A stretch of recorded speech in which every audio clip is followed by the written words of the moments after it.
আসসালামু আলাইকুম। আসন্না ফাউন্ডেশনের 100 কোটি টাকা প্লাস হয়ে গেল ত্রাণের জন্য। আল্লাহর রহমতে 0 টাকা থেকে আল্লাহ রাব্বুল আলামিন সবকিছুই ম্যানেজ করে দিয়েছেন। এবং এই 100 কোটি টাকা কোথায় কিভাবে খরচ হচ্ছে সবকিছুর হিসাব চলুন আহমেদুল্লাহ হুজুরের কণ্ঠেই আমরা শুনে আসি। এবং এই টাকা কি কাজে ব্যয় হলো, কোথায় কত টাকা খরচ করলো, সকল হিসাব তিনি নিজের মুখেই দিবেন। প্লাস আমাদের চ্যানেলটি সাবস্ক্রাইব করতে ভুলবেন না। চলুন ভিডিওটি শেষ পর্যন্ত দেখে এবং হুজুরের মুখ থেকে কথাগুলো শুনে আসে ইনশাআল্লাহ।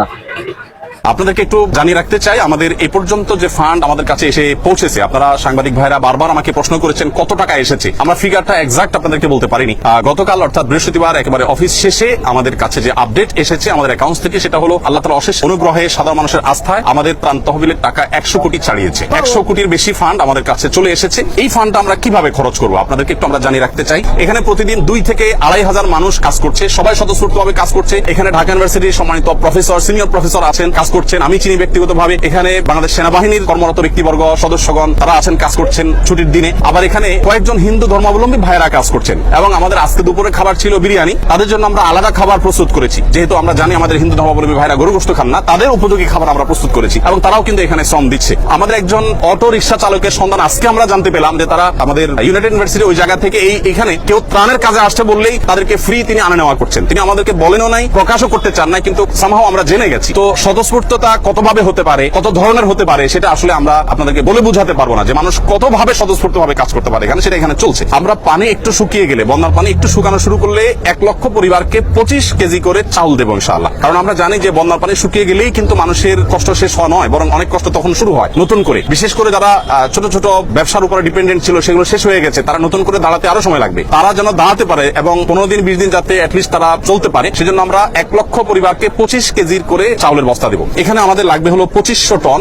এর অর্ডার আমরা ইতিমধ্যে দিয়ে ফেলেছি, অর্থাৎ পার্চেসিং হয়ে গেছে। আগামী 3 বা 4 তারিখ ইনশাআল্লাহ, 3 তারিখে মাল ডেলিভারি পাবো, 4 তারিখ থেকে আমরা ডিস্ট্রিবিউশন শুরু করবো। ফেনীর যে সমস্ত এলাকা শুকিয়ে গেছে সেই এলাকাগুলোতে বিশেষ করে, সেখানে আমাদের খরচ হবে 14 কোটি 15 লক্ষ টাকা। সর্বসাকুল্যে আমাদের মোট মালামাল যেটা এই পর্যন্ত আমরা কিনেছি, যার কিছু প্রস্তুত হয়ে বিতরণ হয়ে গেছে, কিছু প্রস্তুত হচ্ছে, আর কিছু ডেলিভারির অপেক্ষা আছে, সব মিলিয়ে দাঁড়াচ্ছে হলো 4357.88 মেট্রিক টন ত্রাণ সামগ্রী। এবং এ পর্যন্ত এই ত্রাণ সামগ্রীর পেছনে আমাদের যে খরচ হয়েছে সেটা হলো 30 কোটি 73,08,950 টাকা। যত টাকা আমাদের কাছে এসছে এবং এক্সপেক্টেড আরো যে টাকা আসবে, আমরা কিছুদিনের মধ্যে ইনশাআল্লাহ আমাদের ফান্ড ক্লোজ করবো, অর্থাৎ এই তহবিল আর আমরা ডোনেশন সংগ্রহ করবো না। আমাদের প্রত্যেকটা প্রজেক্ট বাস্তবায়নের ক্ষেত্রে আমরা এই নীতিমালা ফলো করি। একটা নির্দিষ্ট সময়ের পর আমরা বলে দেই এই প্রজেক্টে আর কোনো টাকা দেওয়া যাবে না, আমরা অফ করে দেই। কারণ আমাদের একটা প্ল্যান থাকে, প্ল্যান অনুযায়ী আমরা সাধারণত কাজ করে থাকি। তো এবারে আমরা যেটা আশা করছি, যেটা করবো, সেটা হলো খাদ্যে ইতিমধ্যে আমরা 30 কোটি 73 লাখ টাকা খরচ করেছি, যেটার মধ্যে 2500 মেট্রিক টন চাল আমরা 4 তারিখ থেকে বিতরণ শুরু করবো। আমাদের এখান থেকে যে বড় কাভার্ড ভ্যানে মালগুলো যায়, সেখানে ছোট ছোট অনেকগুলো পিকআপে করে মালগুলো একটা পর্যায়ে চলে যায়, তারপর আবার অনেকগুলো ট্রলারে করে বা ছোট ছোট নৌকা করে ভাগ ভাগ হয়ে দূর দূরান্ত এলাকাগুলোতে চলে যায়। দুর্গম এলাকাতে সাধারণত ত্রাণ দেই আমরা, রাস্তার ধারে শহরে সাধারণত ত্রাণ দেই না। এবারও আমি যতবার গিয়েছি 2 ঘন্টা 2.5 ঘন্টা 1.5 ঘন্টা ভেতরে ঢুকে তারপর আমরা ত্রাণ বিতরণ করেছি। আমরা আপনাদেরকে একটু আপডেট দিতে চাই। আমরা এ যাবৎ ত্রাণ সামগ্রী হিসাবে চাল কিনেছি আমরা 998 মেট্রিক টন, যেটাতে আমাদের খরচ হয়েছে 5 কোটি 55,80,000 টাকা। আমাদের ডাল কেনা হয়েছে 200 মেট্রিক টন, যেটাতে খরচ হয়েছে 2 কোটি 3,60,000 টাকা। আমাদের তেল কেনা হয়েছে 200 মেট্রিক টন, সেটাতে খরচ হয়েছে 3 কোটি 15,40,000 টাকা। লবণ কেনা হয়েছে 112.50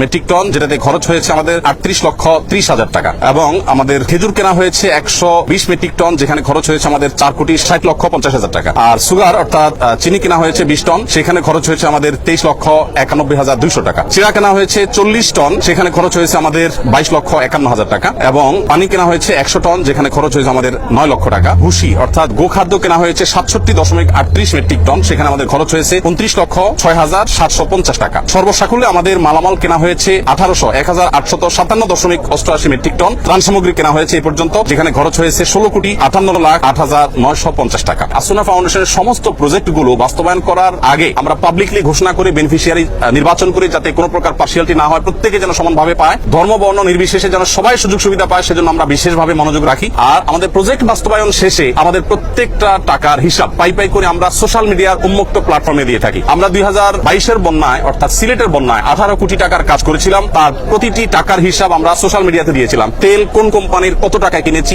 আমরা কি পরিমাণ কিনেছি, লবণ চাল প্রত্যেকটা জিনিস আমরা ডিটেইল এভাবে দিয়ে থাকি। তো এবার ইনশাআল্লাহ তার ব্যতিক্রম হবে না, প্রত্যেকটা টাকার হিসাব আমরা যথারীতি ইনশাআল্লাহ যথাসময়ে দেব বলা চাই। তো